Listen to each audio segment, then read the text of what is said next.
All right, welcome back. This is Sports for Real. Uh, Brand new day, brand new week, and I guess you could say it's a brand new me. Come a long way since last time we talked. I almost on death's bed. I was coughing and wheezing and everything else. I'm starting to get rid of all this crap. I still don't know what I had. I fought it with the war this weekend. We fought it out, and I pretty much won the battle. Now I just got to clean off the battlefield and patch up the wounded, and we'll be all right. But in the meantime, had a couple great games yesterday in the conference championship games. Um, but before I get into that, let's talk about beauty and the effect it has on people. Beauty is what beauty does, right? Well, there's beauty in the things that apparently there's beauty in the things that most people get attracted to or want to do.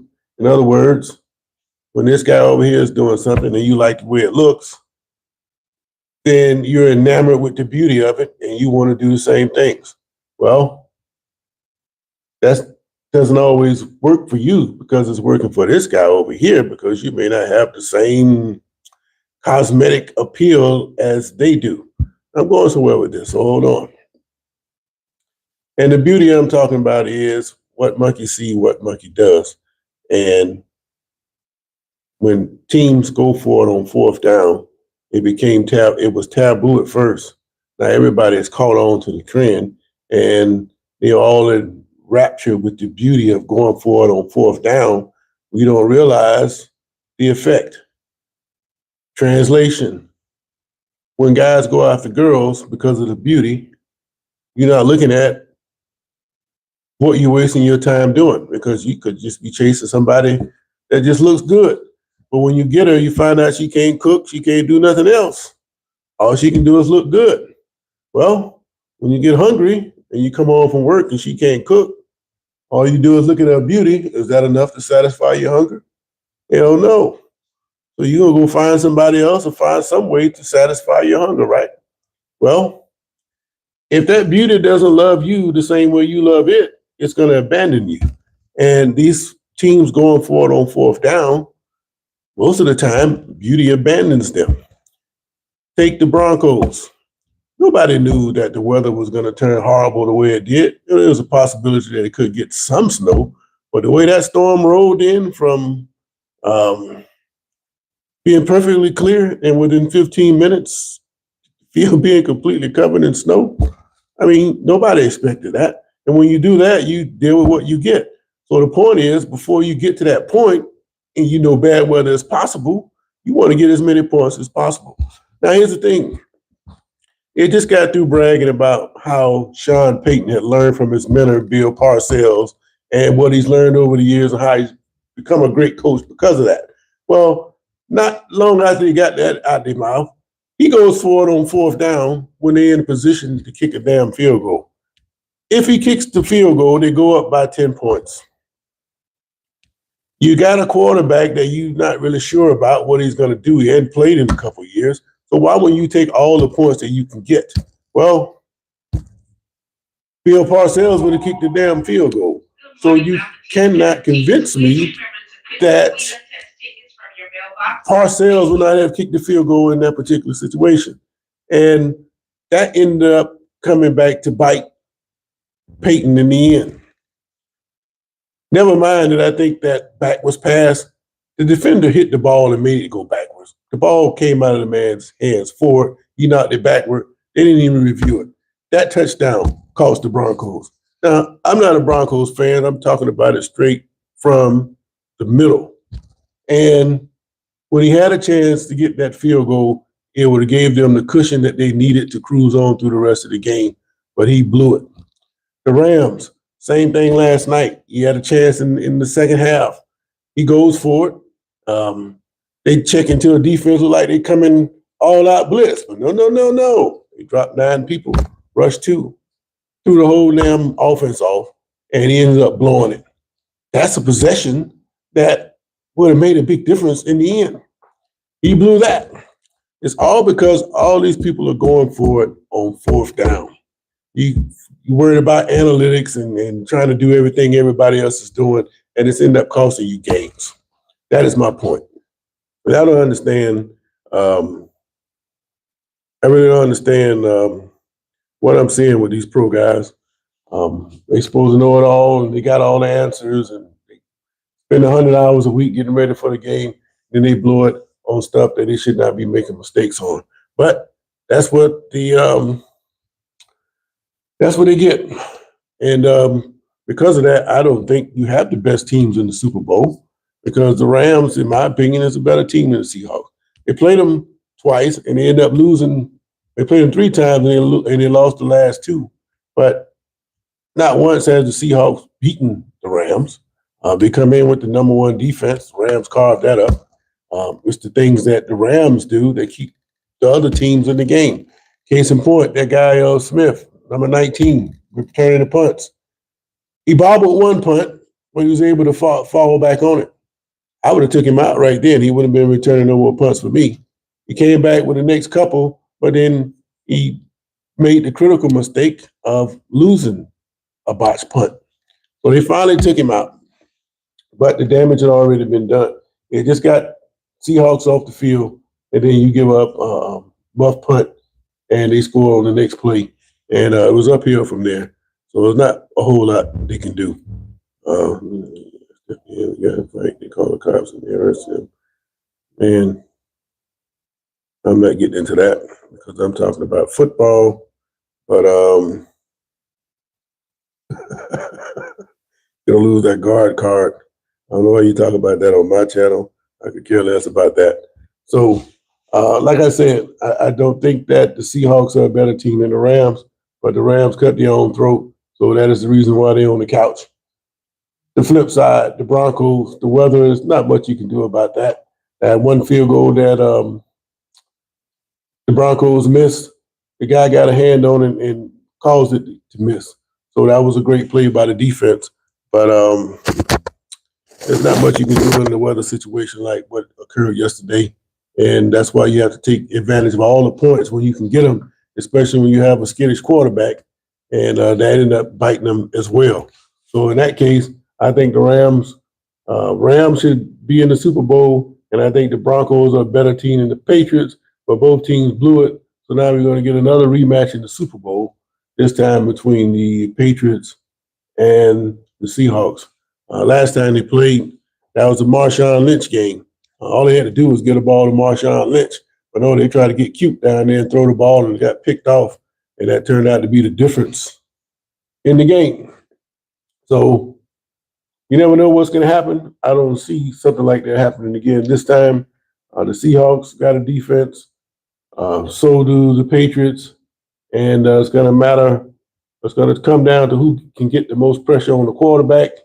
And I think that the Seahawks have enough weapons that they can score on New England. New England's got that running quarterback, so that's something that Seahawks are going to have to worry about. So all that number one ranking, that don't mean anything because you have to come to play no matter what your rankings are. That's what you did in the regular season. Don't mean nothing right now. So what I'm asking, do you have the best teams in the Super Bowl? And most of you are also saying no. But this is what we have. Now, another thing I want to talk about. I've been hearing rumors that Fernando Mendoza, the Heisman winner, the quarterback who led Indiana to the unrealistic national championship nobody ever expected to see. Great team, great quarterback, made great plays when they had to make them. It was their time to win it. It's been reported, there's rumors out there that Mark Cuban, the billionaire with Indiana ties, has offered Mendoza $39 million to come back to college to see if they can win it again next year. Well, sources also say that Mendoza looked at the offer and rejected it. And he's going to come back, and he's going to come into the NFL draft. Now, when I look at that, if that is a legitimate offer, I think that Mendoza will have to take that. Because when you look at what he would make if he's a top pick is going to make $39 million, but it's going to be over a 4-year period. The rumor is they wanted to pay him. Cuba wanted to pay him $39 million for just that 1 year. So why wait 4 years to get the same amount that you can get in 1 year? Yeah, the taxes will be a little bit higher in that 1 year, but you still can go to the pros at that point and make the money that you would have got. So you know the opportunities are going to be there for him to get paid. But if you're in a position like that, you almost have to take it. But it's just rumor. Cuban hasn't come out to verify one way or the other, but I guarantee you there's some truth to it. And it may not be 39 million, but I'm sure that he's been approached to get some extra money on the side just to come back to Indiana. Because again, this is one of the all-time losingest programs. They never really won anything. They don't only have coming into this year, only have maybe a handful of bowl wins, maybe 3 or 4 over the entire history of their program. So they got 3 bowl wins just this year alone. So it's monumental. But at the same time, it's also a time for a change. You can't expect what happened in last century to carry forward into this century. So it is refreshing to see a change with the way that things are changing across the landscape of college sports. New faces pop up. Why not Indiana? They got the money to spend. Why not Texas Tech? Why not some of these other programs like Vanderbilt has been playing? They want to win too. So if you can come up with the right mix of money and right appeal to get the right players in there, you can't stockpile players like you did years ago. So players are all spread out now. So it all comes down to who can get the right mix of players that gel together that's willing to go out and compete. And if you can stay healthy, then you're going to win some games. And that is Indiana. Now, they've been giving them, people have been down on them a little bit because they got a little slightly older players than most teams. But when you look across college football, they all have the same thing. I don't know how some of these guys get 6, 7, 8 years eligibility. I know they got extra time with this COVID stuff, but it's amazing how the math works now. It's my understanding now that the JUCO time doesn't count toward your 4 years of eligibility. So if you go play 2 years in JUCO, you still got 4 years left to play in the NCAA. So I don't know how that's going to change because you got a guy like Trinidad Chambers. He's trying to petition the NCAA for a 6-year. They turned him down, so now he's going to court. And the way the courts have been going, they've been pretty much going against the NCAA. So it would not surprise me to see Chambers come back next year to be Ole Miss quarterback. Before you know it, you're going to have guys 29, 30 years old still playing in college. And just like the guy in Miami this is supposed to be his 8th year, the question that was asked, does he have a damn degree? Well, if you go to college for 8 years, you would think that you would have a damn degree, right?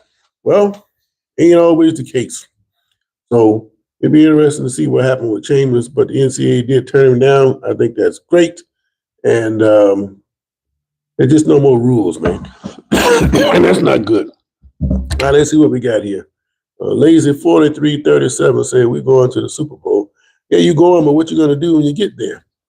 Legion of Steel, Lazy, says, your Pat's about to get smacked like a baby. Now, I'm with Legion because he's a Steeler like me, and we don't care if the Patriots win the Super Bowl. You didn't beat us. The way I see it, we whoop y'all. And if we would have caught you again, we would have beat you some more. That whipping don't change because you lost. You would have had to make the major adjustments, not us. All right. Lazy laughing. Are you about to get that W? Well, maybe. We're about to get, he's just talking to himself. This must be some kid. Pats barely beat the Broncos with a backup. Yeah. And he tried to give it away, didn't he? He pretty much gave the damn the Pats the damn win. That backwards pass and threw the interception. Now he did make some plays. Now he got him in position to win the game. Now that interception in the end, I don't really fault him for that. He was in a bad situation. So I give him that. And you're right, lazy. A win is a win. So you can have how much you want. We're going to the Super Bowl. We're going to go whoop that. Okay. Well, I tell you what, Pete Carroll ain't there to make that bad call no more. No Marshawn Lynch, but I think that if you can't find a way to slow down Walker and then Jimbo on the outside, I don't know if New England can keep up with that. You're going to need every day of those 2 weeks to keep up with Seattle. The way they're playing on defense, well, they can't match up to the Rams, but everybody else they pretty much control. So defense is playing well enough to win. Offense is getting better. I thought Sam Darnold would come back down to earth, but no, he hasn't done it. And look like Darnold's about to take Seattle over the top. And it's been predicted all along that whoever won the NFC was going to win the Super Bowl because the best teams were over there. Pats could, you got a chance. They got a puncher's chance. But only thing about a puncher, a lot of times he's slow. And some small, quick dude's going to sidestep that and hit you 2 or 3 times and get out of the way before you know what's going on. And I think that might be the case this time with this Super Bowl. I think the Pats just in a bad situation, but you got to give them a puncher's chance. So I'll do that. But lazy, you got a problem in 2 weeks. That's all I got to say.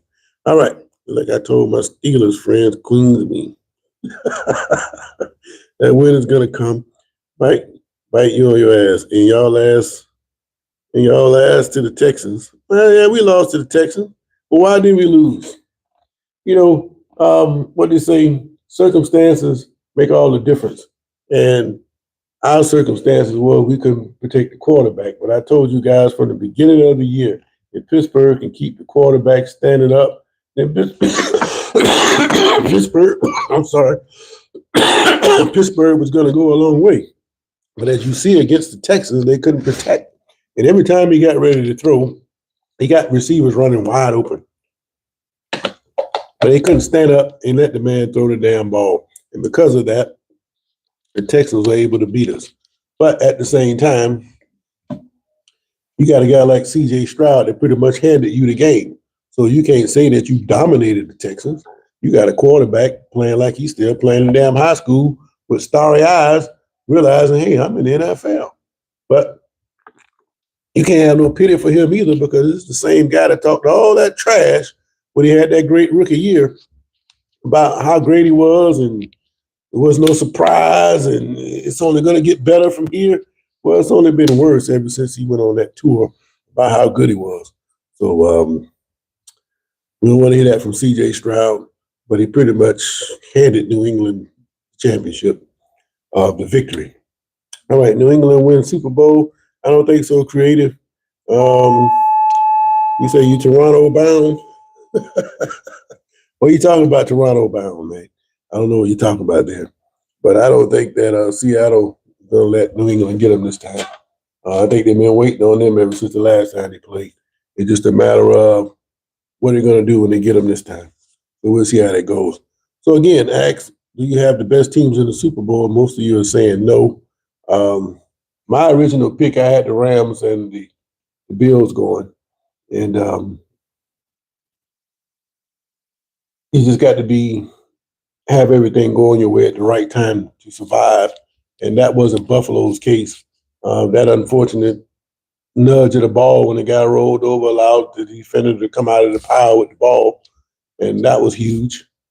And then you have the Rams. They don't take all of the advantages of the things they should take care of. And like I told you guys before, I think Sean McVay is just like Sean Payton when he had Drew Brees. He gets enamored with his offense, and he's just so in love with the beauty of his offense that he can't help but just keep throwing. Damn the run game. Let's just show everybody how great this offense is. And that's the way I feel about McVay. And he just keep trying to force shit when it ain't there because you want to run the play because it's in your game plan. That's what happened on fourth down. If he kicks that field goal, things could change. But, you leave points on the board because you're trying to be like everybody else, forcing it. And that's and that ended up biting him. You from Toronto, eh? I never made it there, man, but I like to watch that that show. What do they call it? When they talk about all the wrecks they have on the 101 you have up there in Toronto when it snow, the record show. I can't remember what it is, but that's a pretty good show, man. The guys be crashing like hell up there in Toronto, man. I don't know how you guys drive in that weather, man. People panic in Florida when they get a little ice on the road. So I can imagine when it snow like it do up there. And that show that I watched on the 101 freeway bears it out. But glad you're tapping in there, creative. Also lazy. First time I ever seen you. Legion of Steel. We're gonna be all right, man. So we just got to listen to this Pats and Seahawk crap because we know we can whoop both of them. But we ain't gonna worry about it. We'll be back next year. But in the meantime, I got to get up out of here. Miss one, Eric Hatcher, how you doing, man? Lane Blair, you talking crazy? All right, so I will leave that alone. All right. So again, one last look at the poll. Most of you are still saying that we don't have the best teams in the Super Bowl. I agree with that. But it is what it is. You got to congratulate New England and Seattle. They should give us a good game. I don't care nothing about the halftime and all that. You guys will always know more about that than I will. So hope you enjoy it. But I'll turn the game on when it's time to kick off. All the other crap you can keep. That's me. And I don't even want to watch with a whole bunch of people. I want to watch the game. I don't want to hear all the gossip and every damn thing else except the game. I want to watch the game. So I isolate myself and stay away from people. Don't have to get involved with the BS. And that's what games usually turn out to be, a bunch of BS.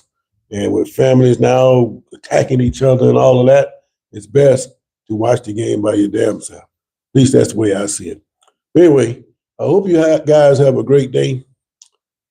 There's some breaking news. I'll come back on later on today. If not, I'll be back on in the morning.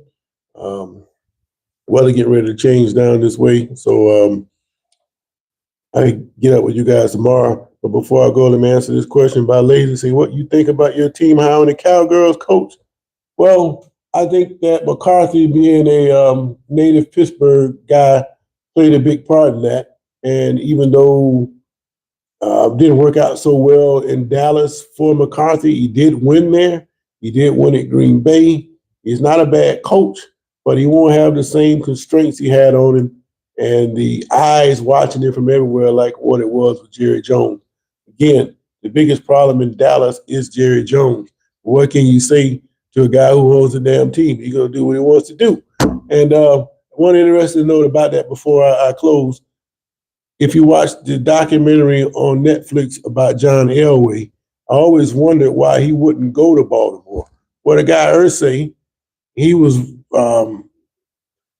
caught a lot of times taking the plays from the head coach and calling plays in the damn game and meddling into what the team was doing. Elway knew about that. He didn't want to have nothing to do with that. So that is one of the reasons why he wouldn't go to Baltimore, is because the owner had too much influence on what was going on with the football operations.